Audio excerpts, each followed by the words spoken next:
ورسوله براكانم فاجورا جزاكم الله خير فاجورا قدرتان لا توبوا دعوتي كساز كراوة هم خاول مالو أما مستا عبد الهادي فاجر خيري ذاته وبرا برزانة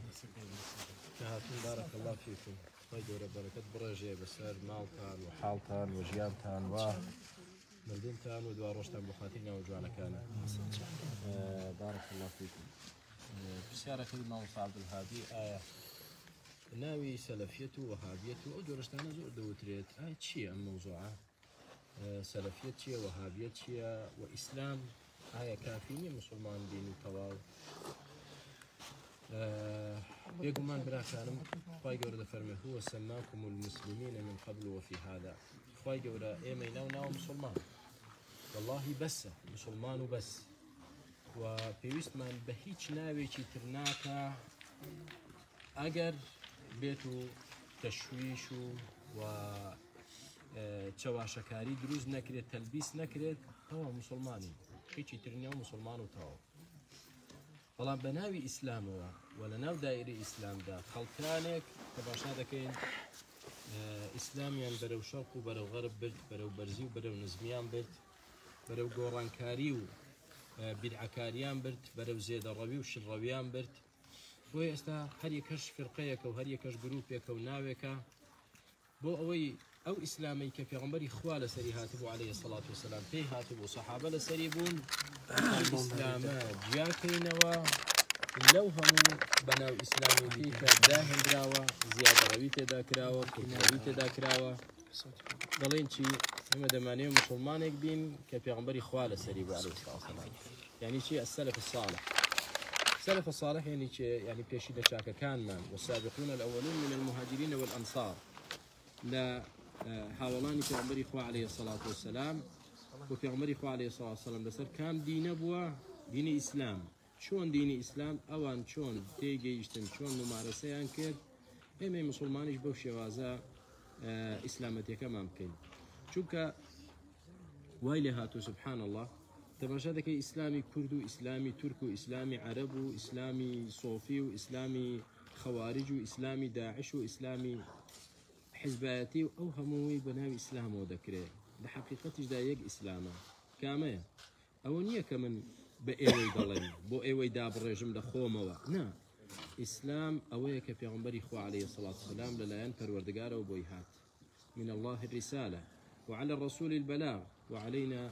التسليم والاتباع فيا مكي خوا دينك خوا للهن خوا وهاتوا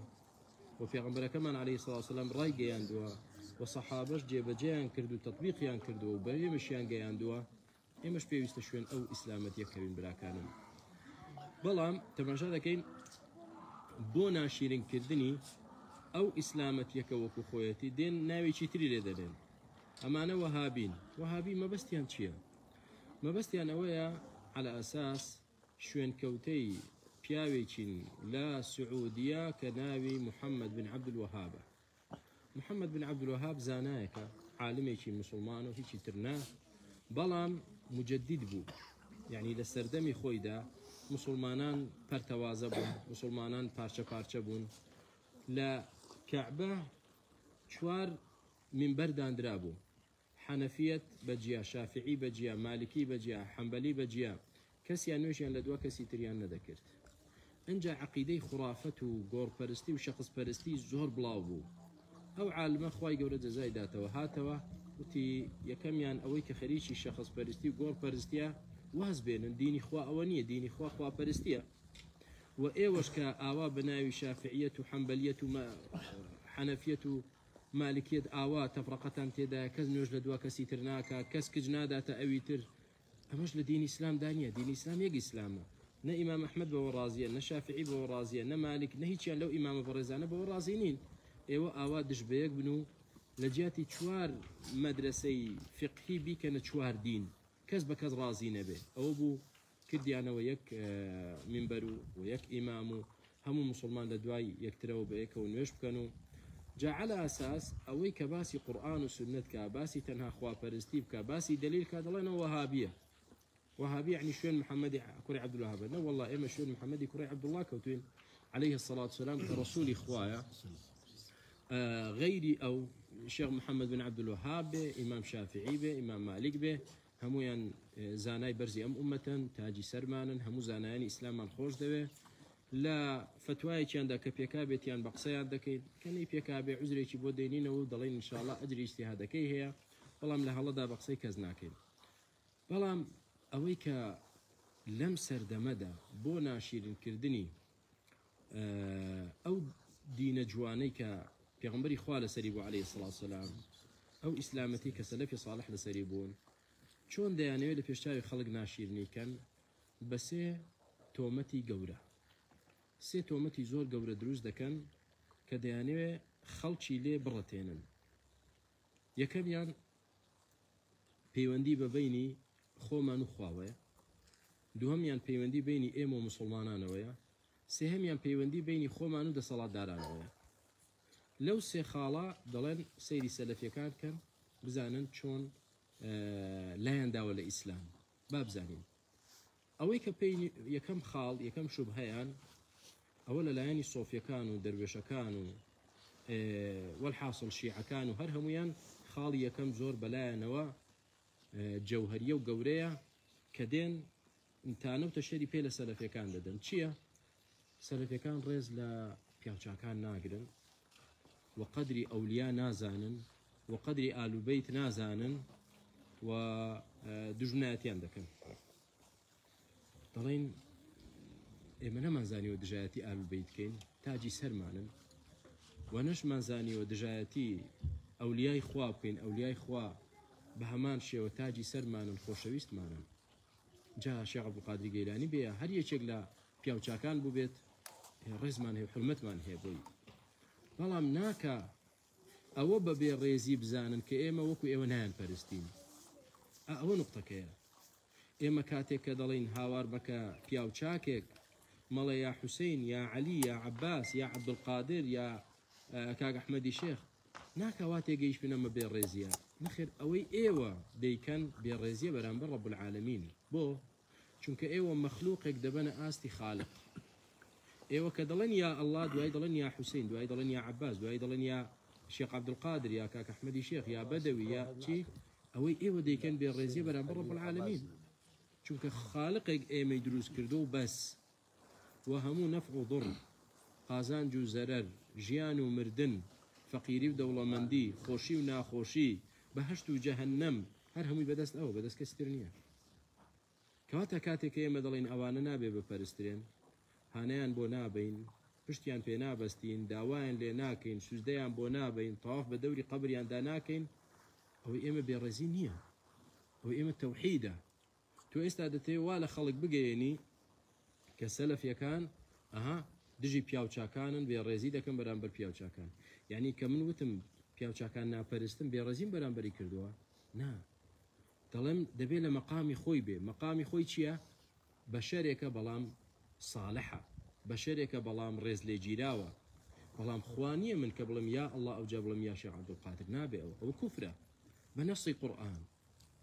خواهي قورد فرمي فلا تدعو مع الله أحدا ومن يدعو مع الله إلها آخر فإنه لا برهان له به عند ربه فإنما حسابه عند ربه إنه لا يفلح الكافرون هر کسی لەگەڵ خی گەورە داوا لە هیچی شترکە هیچ بەڵگەیەکی نیە و لای خی گەورە بە کافر حسابە و سەرفراز و سەرکەوتوش نابێ ولا تدعو من دون الله ما لا ينفعك ولا يضرك ومن أضل ممن يدعو من دون الله چێ لەوە گومڕاترە کە لەگەڵ خوا داوا لە هیچی شتر دەکات کەس لەوانە گومڕاتر نییە کەواتە ئەوەی کە دەیکەنە خاڵێکی ڕەش بەسەر سەلەفیەتەوە کە ئەوانە لەگەڵ پیاوچاکانین و دژی ئەولیای خوان و دژی ئالبەیتن هەمووی دەرچ و درۆیە بوتانە خۆیان تێکەوتون خۆیان نازانن جیاوازی بکەن لە بینی مەقامی خالق و مەقامی مەخلوق ئێمە دەڵێن مەخلوقێکی بەڕێزە ڕێزمان هەیە حرمەتمان هەیە بۆی بەڵام نایپەرستین لەگەڵ خوا داوای لێ ناکەین هانای بۆ نابین چونکە ئێمە لە هەموو ڕکعاتێکی نوێژەکانماندا دەڵێن چی ئیاکە نەعبود و ئیاکە نەستەعین پەروەردگار بەس تۆ دەپەرستین داوای یارمەتیش بەس لە تۆ دەکەین ناڵێن تۆ دەپەرستین و داوای یارمەتی لە پێغەمبەرەکەت دەکەین شتیوان ناڵێن وهروەها پێغەمبەرمان فێری کردوین عليه الصلاة والسلام إذا سألت فاسأل الله وإذا استعنت فاستعن بالله داوات کرد داوات تەنها لە خوا بکە نەیفەرموو داوا لە من بکەن من نزیکتان دەکەمەوە لە خوا ئەبەدەن ئەبەدەن کەواتە ئەو عەقیدەی کە ئەمڕۆ دەیانەوێت تەشەنەی پێ بکەن و دژایەتی عەقیدەی ئیسلامی پێ بکەن بناوي ڕێزگرتن لە پیاوچاکان و لەگەڵ ئەولیای خوا ئەمە دەڵێن ئەسڵ و ئەساسی پەیوەندی بە ئیسلامەوەنی هیچ ئیسلام ئەوەی بەس خوا بپەرستی منزیلەتی پێغەمبەران وەکو پێغەمبەر بزانی و منزیلەتی پیاوچاکان وەکو پیاوچاک بزانی و ڕێزیان لێ بگری خۆشت بوێن و شوێنیان بکەوی بەڵام نایان پەرستین کەواتە دەرکەوت ئەوەی یەکەم هیچ بەڵگەیەکیان پێ نییە و ئەوەی کە بە عیبی دەزانن لە سەلەفیەکان خۆی عیب نییە و جێگای شانازیە من موحید بم جێگای شانازی ئینسان تەنها خوا بپەرستێ لە هەموو نازیلەیەک لە هەموو ناڕەحەتیەکدا تۆ هانا بۆ ئەڵڵا بەری یا حەی و یا قەیوم بڕەحمەتیکە ئەستەغیث لە هەموو شتێکدا ئیستیغاثە بەخوا دەکەین کەواتە ئەوە عیب نەبوو ئەوە فەخر و شانازی بوو ئەمە یەکەم بۆیە ئێستا هەرچی دەروێشتە و سۆفیتە و شیعە کە ڕقی لێمانە لەسەر چی ڕقی لێمانە ئێمە لەگەڵ خوا ئەو ئەولیا و پیاوچاک و ئەئیمانە ناپەرستین کە ئەوان دەیپەرستین نایکەین ئێمە خوا پەرستین دینی ئیسلام دینی تەوحیدە قل هو الله أحد ديني إسلام ديني شخص برستي وقور برستي وفرو برستي وقبر برستي وخول برستي نية ديني توحيد وديني خوا برستيها أما خالي كم دركوتي دا أوان عيب دار إنك سلفيات عيب دار به خالي دوم قالوا والله غيري أوان إسلام كان وانيك حزبين قالوا نفس سلفيانا عيبيش يعني أو عيبيان زور قوري شي باب زاني والله عيبتان ئەوەیە کە ئێوە لەگەڵ مسلمانان نین ئێوە لەگەڵ مسلمانان نین بەداخەوە ئێوە لەگەڵ علمانیتن و لەگەڵ مسلمانان نین پەنا بەخوا بۆچی لەگەڵ مسلمانان نین وەڵڵاهی با تێبگەین ئەوەی کە عەقیدەی خۆمانە وەڵڵاهی هەموو مسلمانێکمان خۆش دەوێت هەموو مسلمانێک وە لە خێردا لەگەڵ هەموو مسلمانێکی ئەبەدەن بێ جیاوازی وآمادشين بالتعاون وهاوكاري لسر بر وتقوى لقل هم مسلمانك والتعاون على البر والتقوى اي بوشي او توما تبود دنا بالمان دلن اي ولا قال مسلمانين بو مارون كنوا اي كاكو بوشي يونا عندك حزب يقلم حزب اسلامي انا بن اها دغنا استراتيجيست كاتا زكيتو شواشكاري بو قبل لقال مسلمانان غلطي رازني قسكت حرشي مسلمان ديبيني لو شاري سليماني لا هولير لا كركوك لا بغداد لا روسيا لا امريكا مسلمانه خوشم دوت حرشي مسلمانه والله خوشم دوت باندازي ايمانك وهمو اهل السنه خوشيان دوت اما من بما ناو دائره تسكي حزبكي تو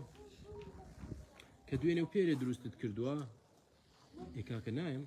خواي جور واجبي نكردوا لسر من بما ناو دائره تسكي حزباتيو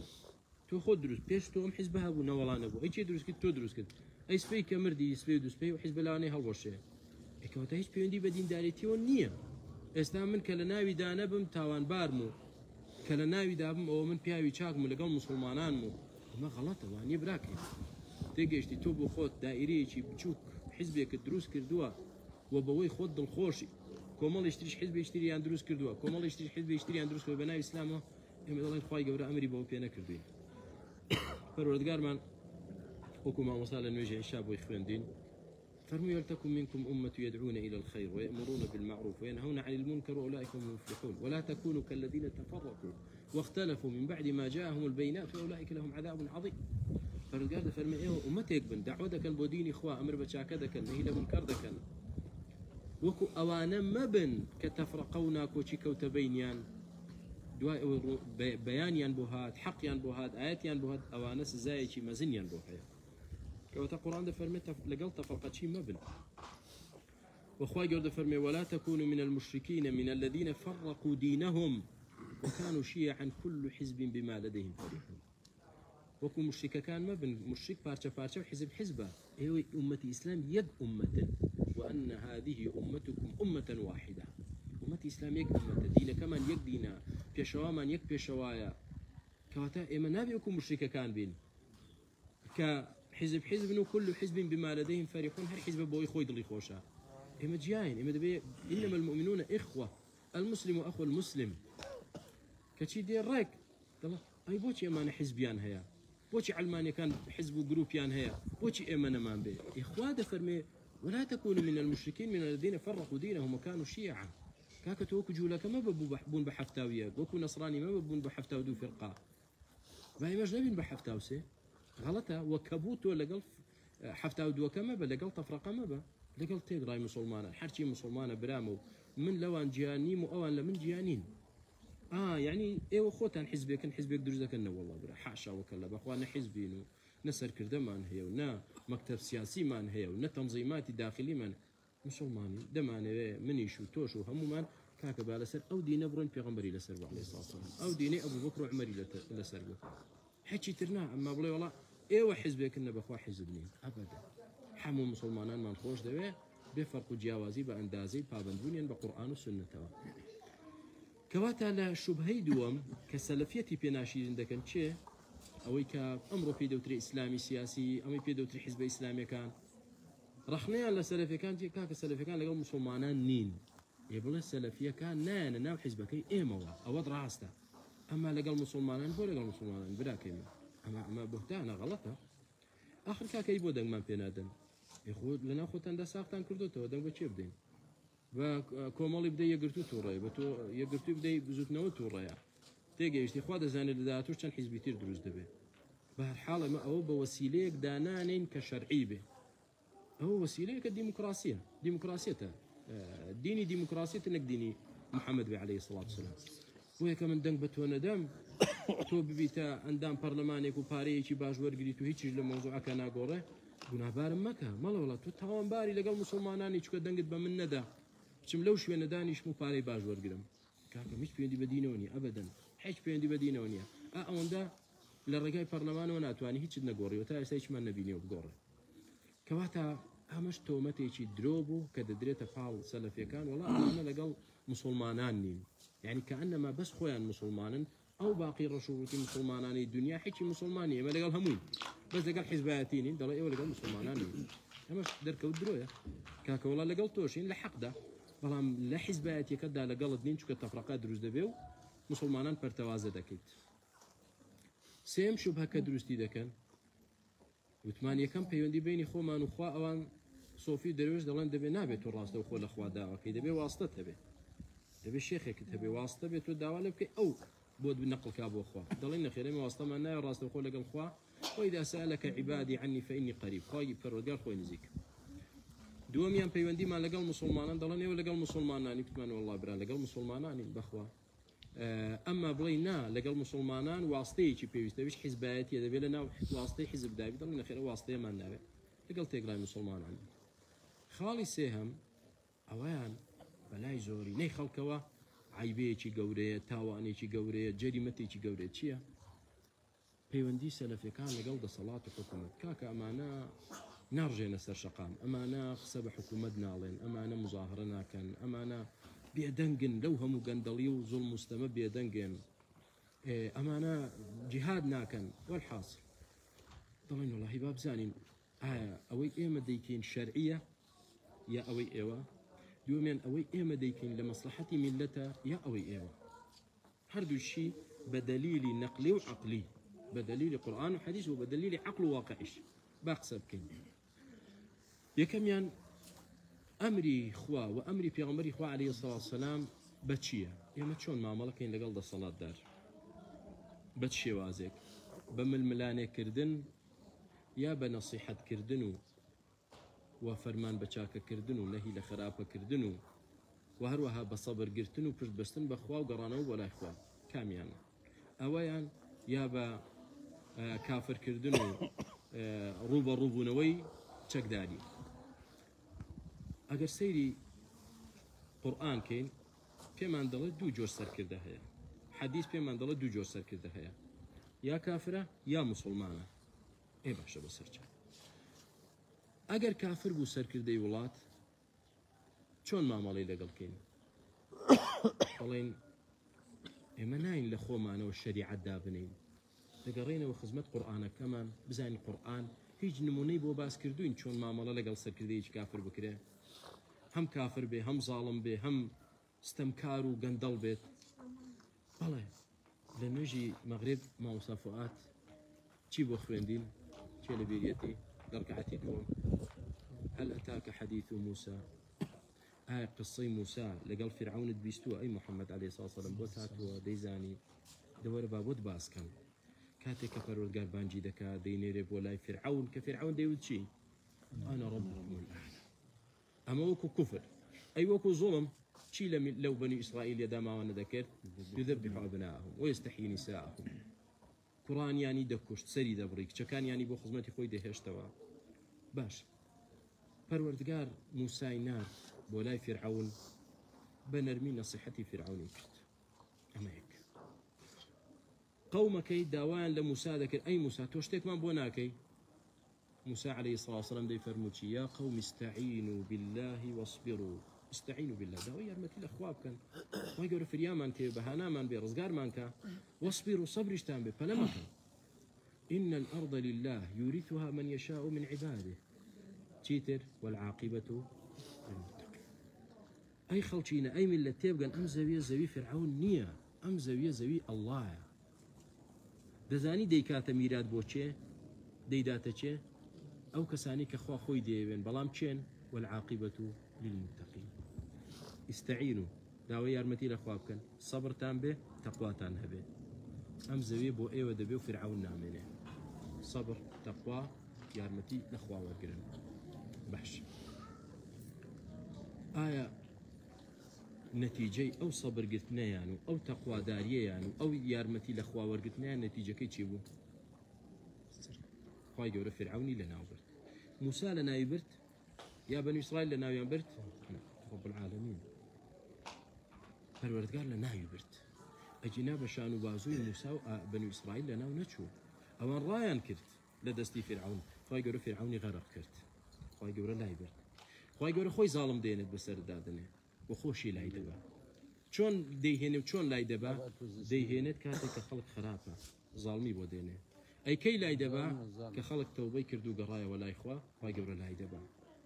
أما إما دمانه بنوشي شمشيرة كان مانو با لوليت فنق كان مان ظالم لا بري نازاني ظالم عقوبي خواه بلوليت فنق لا ناتشت لا ناتش كاك لا ناتش خواهي قولة سلط الله عليكم ذلا لن ينزعه حتى ترجعوا إلى دينكم خواهي قولة زليلي كبر سردا صال كذي لا ينابا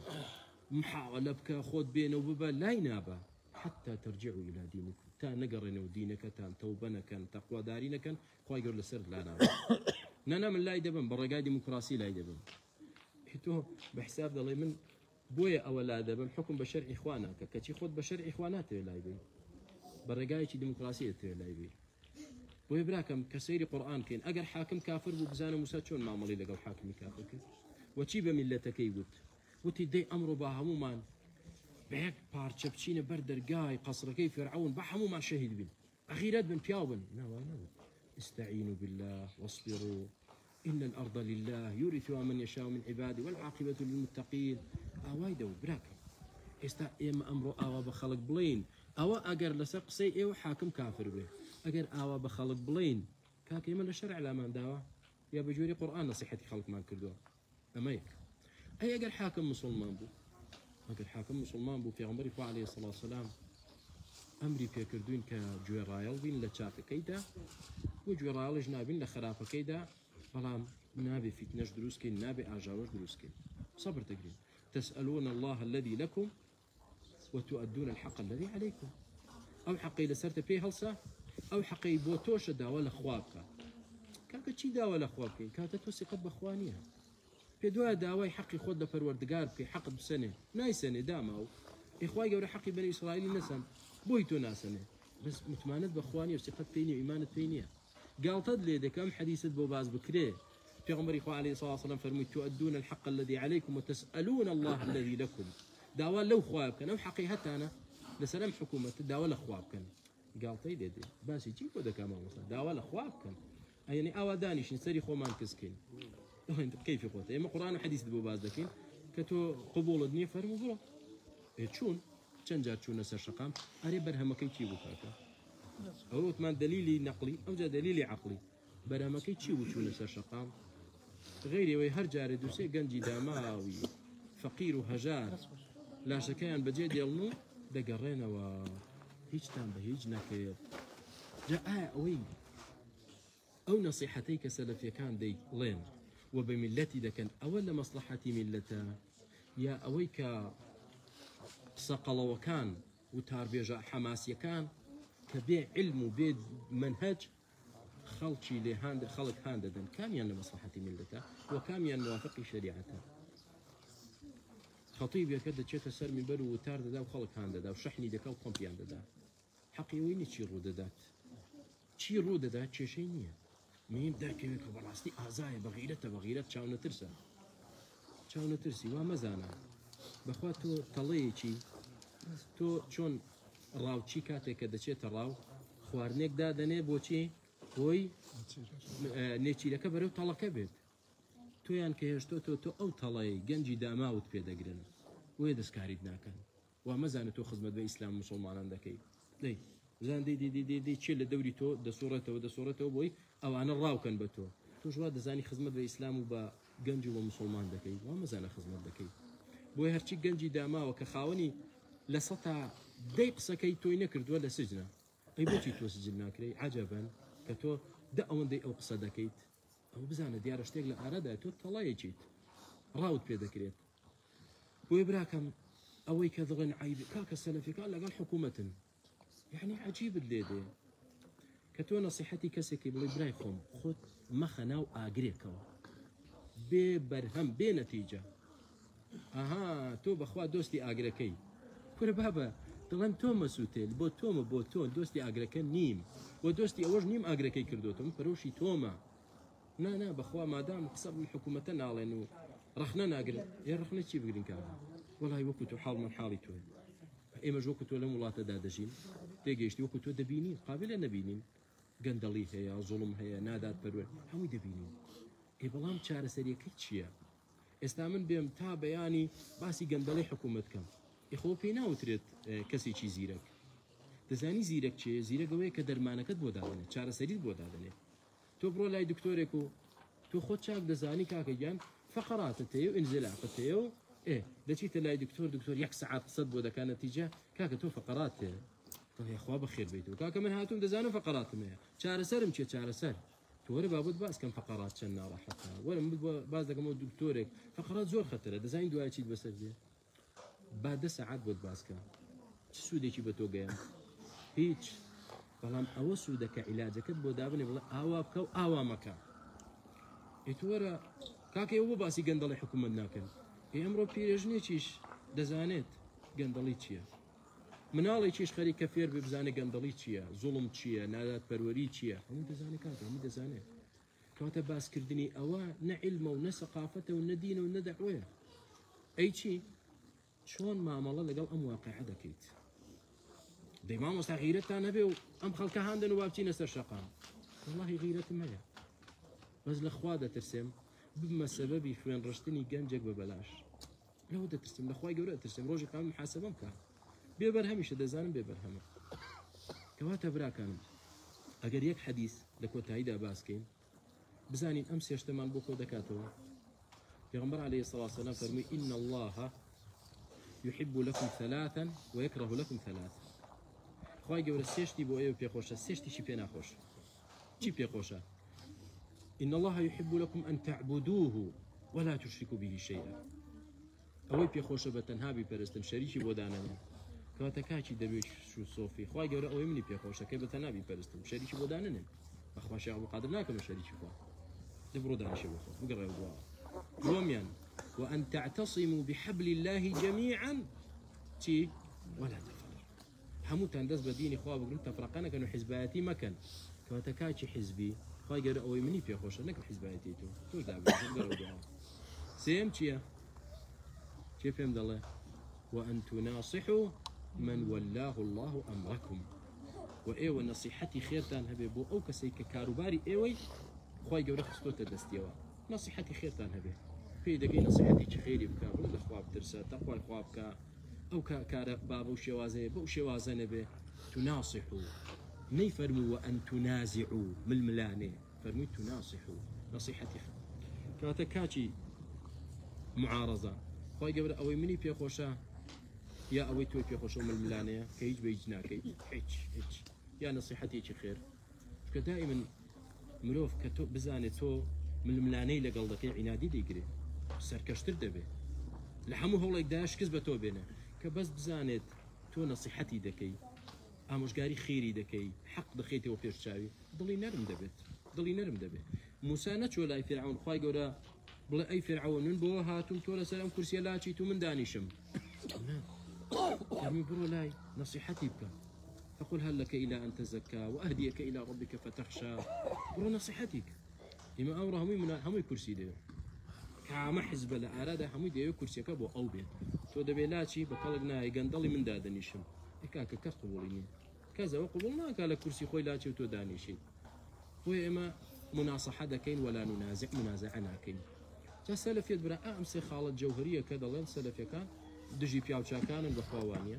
دژی مسلمانان بەخوا ئەمە جوانە کاکە پیاوی دەسەڵاتن بەخوا ئەمە جوانە لە مەسلحەتی میلەتە ئەو قسانەی کە دەیکەین و شەرعی خوش ئەوەی لە ئێمە دەوێت ئەگەر خۆمان چاکەین بگەڕێنەوە لای خوا والله خوای گەورە بەکون فەیەکونێک لایەن دەدا